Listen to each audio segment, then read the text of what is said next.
வணக்கம். பேச்சி சமையலேருந்து மல்லிகா பேசுகிறேன். இந்த வீடியோவை கடைசி வரைக்கும் ஸ்கிப் பண்ணாமல் பாருங்கள். இப்போ கோதுமை பரோட்டா செஞ்சு காட்ட போகிறேன். வாங்க வீடியோக்குள்ளே போகலாம். கோதுமை மாவு 1 கப்பு,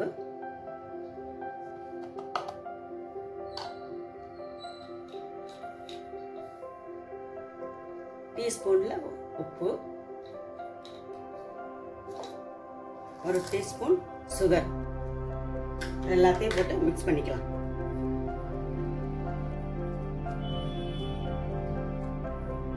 ஆயில் வந்து 1/4 கப்புக்கு குறைவான எண்ணெய். அப்புறம் எண்ணெய் நிறைய தேவைப்படும். இப்போ எண்ணெய் குறைவாக ஊற்றிக்கலாம். பால் 1/4 கப். பால் கொஞ்சம் இருந்துச்சுன்னா நல்லா இருக்கும், சாஃப்டாக வரும். இப்படி 10 நிமிஷம் மாவை கைவிடாமல் நல்லா பிசைய. நம்ம கையில் உள்ள சூட்டே அந்த மாவை வந்து சாஃப்ட் தன்மையாக்கும். 10 நிமிஷம் இப்படி பிசையணும் நல்லா. கொஞ்சம் மாவு நல்லா இது அப்பவே நல்லா இருக்குது. இப்போ தண்ணி கொஞ்சம் கொஞ்சமாக தெளிச்சு 1/4 கப்பு தண்ணி எடுத்திருக்கேன். பிசைஞ்சாச்சு. 10 நிமிஷம் கைவிடாம பிசைஞ்சிருக்கேன். இப்போ இந்த பிசைஞ்ச மாவை இதில் வச்சு நல்லா இப்படி இழுத்து இழுத்து எவ்வளோ இழுக்க முடியுதோ அப்படி இழுத்து இழுத்து 10 நிமிஷம் கைவிடாம பிசையணும். நல்லா பிசைஞ்சா சாஃப்டா வந்துடும். பிசையணும்.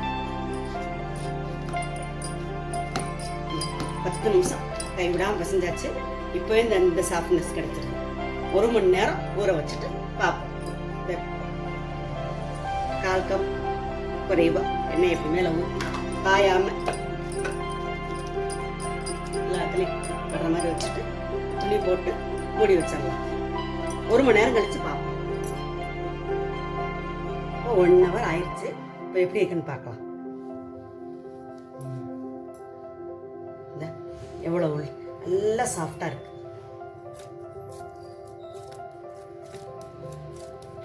இப்போ வந்து 5 பங்கா பிரிக்கணும் இந்த மாவை.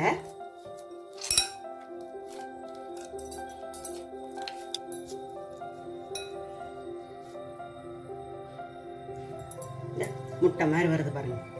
இதை எடுத்து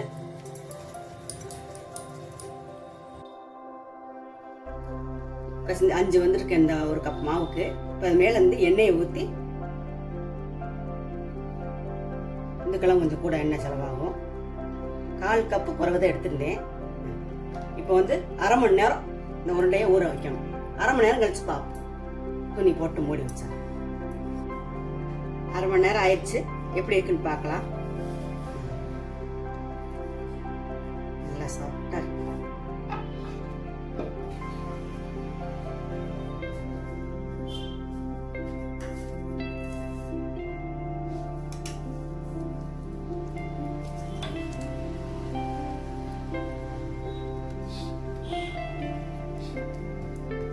இப்படி இழுத்து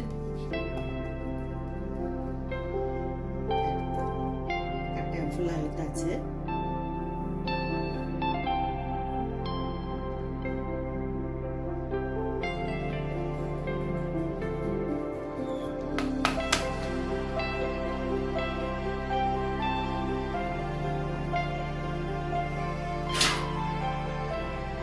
விசிறி மடிப்பு மாதிரி மடிச்சு தட்டி சுற்றி ரோல் பண்ணி வச்சுட்டோம்.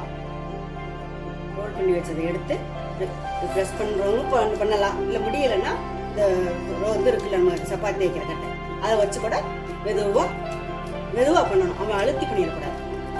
பண்ணாலே ஈஸியாக வந்துடும். இல்லைன்னா அது கட்டையில் கூட போட்டுக்கலாம். தோசைக்கல்ல எடுத்து போட்டு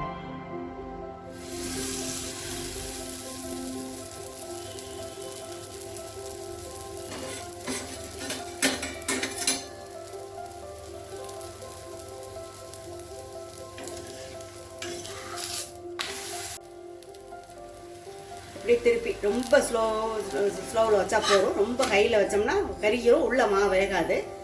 மீடியமில் வச்சு இப்போ திருப்பி விடணும். 2-3 ட்ரிப் திருப்பி விட்டோம்னா எல்லா மாவுமே வந்த மாதிரி நமக்கே தெரியும்.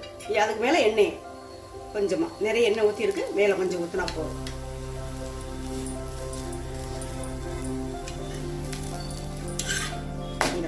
இந்த பக்கம் கொஞ்சம் எண்ணெய். மீடியத்தில் இருக்கு அடுப்பு. பார்த்தாலே மாவு வெந்த நல்லா வெந்த மாதிரி தெரியும். இந்த மாதிரி திருப்பி போட்டு இந்த மாதிரி எடுக்கணும். இது மித்த 3 உருண்டையை 4 உருண்டையை அந்த மாதிரி போட்டுட்டு பார்க்கலாம். இந்த நம்ம போட்ட பரோட்டா நம்ம வந்து ஃபேமிலியோட ஹோட்டல் போகிறோம். மைதா பரோட்டாவை அங்கே நம்ம சாப்பிடுவோம். சாப்பிடாத சரிக்கே 8 மணி நேரம் ஆகும். இந்த கோதுமை பரோட்டாவில் நம்ம சமையல் சோடா சேர்க்கலை, முட்டை சேர்க்கலை.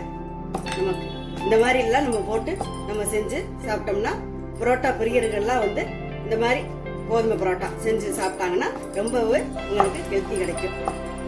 லேயர் லேயராக பாருங்க, நல்லா தெரியுது பாருங்க.